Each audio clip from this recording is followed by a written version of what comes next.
Hi everyone, welcome back to another episode. I'm Mike McCreslis, one of the advisors with Green Private Wealth. If you're new to the channel and want to learn more about personal finance, don't forget to hit the subscribe button below and turn notifications on so that you can be sure you'll never miss another episode. We put out content every month on a range of topics and you definitely don't want to miss out.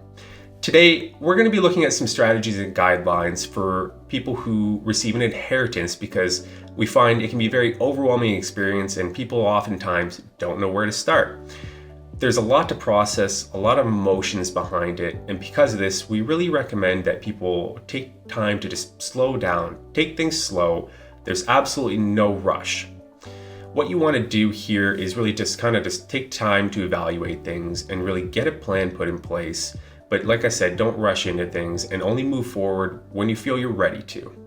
And when you are ready to move forward, here's a couple of tips that we give our clients just because we find that when there's no sort of plan put in place, in our experience, we find that it's really easy for people to find ways to spend money, right? And the last thing that we want to do is have a conversation with someone and, they're hoping that money would last them a lot longer than it actually did.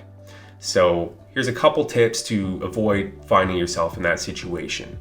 Okay, now the first thing that you definitely want to have a look at here is paying down your debt, right? So the first thing you want to get rid of is we like to tell people start with the highest interest rate debt first and then work your way down the list. You want to definitely knock off the highest interest rate debt first, which for most people is credit card debt, right? Sitting at around usually 20%.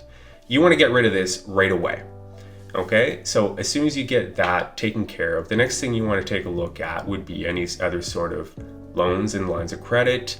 And going back to what I just mentioned, you'd want to go in order of eliminating them highest interest rate first to lowest interest rate, right? So you definitely want to take care of all of that. And then once you've taken care of the high interest rate debts, the credit cards, high interest rate lines of credits, potentially things like that, that's where you would want to take a look at, and of course, depending on your individual financial circumstances, the size of the inheritance, that's where you could take a look at clearing a portion of your mortgage or all of it. Really, again, depends on your own circumstances, but we always recommend people take a look at clearing the debt first. Okay, and so once you've taken a look at the debt, the next thing there with the leftover remaining amount would be to take a look at building up your savings, right? So this is where you can take a look at building up your savings through the use of tax sheltered accounts for both immediate needs and for retirement savings, right? So this is where you can look at putting a portion into an account like an RRSP. The great thing about the RRSP is that when you put the money in, and this of course depends on your individual financial circumstances, but more often than not, you will be entitled to a refund when you file your taxes the year after the contribution. And so what we recommend people do with that refund is actually take it and shift it over to your tax-free savings account in the following year.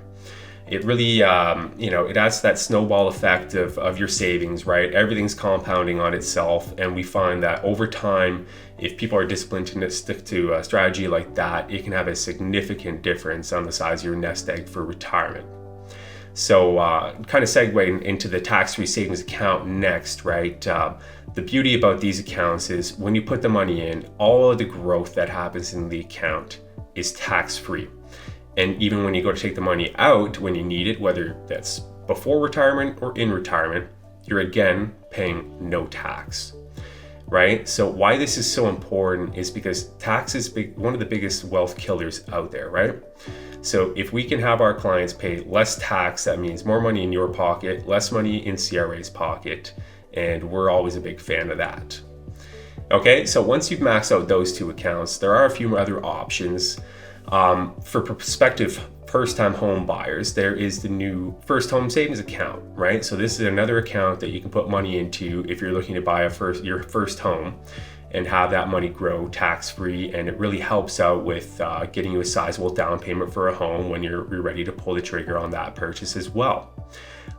If you're in the situation where you do already own a home, then that wouldn't be for you, and you could look at something like a non-registered account where you can continue to build your savings. And the great thing about a non-registered account is that when you actually take money out of it, you actually only pay tax on 50% of the capital gain. So, definitely beats just having the money sitting in your bank account. It's definitely another good strategy you can have to help build up your nest egg for when you need it down the line. Okay, and so once you've taken a look at building up your savings, the next thing really is to just kind of take a moment to just reassess your goals. This is the time where you can kind of just take a look at what do you want to do anything that you wanted to do going forward that you haven't had time to do, right? So it could be things like taking trips, if you wanted to, say, gift money to the kids for post-secondary education, purchasing a home, very popular in today's environment, or even if you're looking at things like gifting money to charity, or anything that was on your bucket list as a someday activity. This is something that you can really start to plan with after you've taken care of the debt, after you've taken care of the savings. This is when you can start to take a look at all that and really start to plan for it. Okay, so one other thing that we really recommend for people when they receive an inheritance too, it's very important that you update your will. Anytime there's a major change in your personal or financial circumstances, obviously this one being the financial side with the inheritance, you definitely want to update your will. Make sure everything aligns to your wishes and that it's set up the way that you want to. Okay? So, these are just a few things a few easy tips. There's plenty of different ways you can deal with receiving an inheritance, but we find this is a good strategy for most of our clients. This is a really emotionally charged event, a lot of moving parts, a lot of stress behind it. So, I definitely want to revisit what I said before about just taking things slow. There's absolutely no rush for you to be jumping into any decisions with this. Don't hesitate to reach out for help when you need it. Especially us here at Green Private Wealth, we've walked people through this more times than I can count here. So, definitely don't hesitate to leave us a question in the comments section, or, if you want to reach out to us more directly, you can reach out to us through greenprivatewealth.com, on Facebook, LinkedIn, or again here on YouTube. So, we'd love to help you out, answer any questions that you have. And so that's it for today's episode. Really want to thank you for joining in, and see you next time.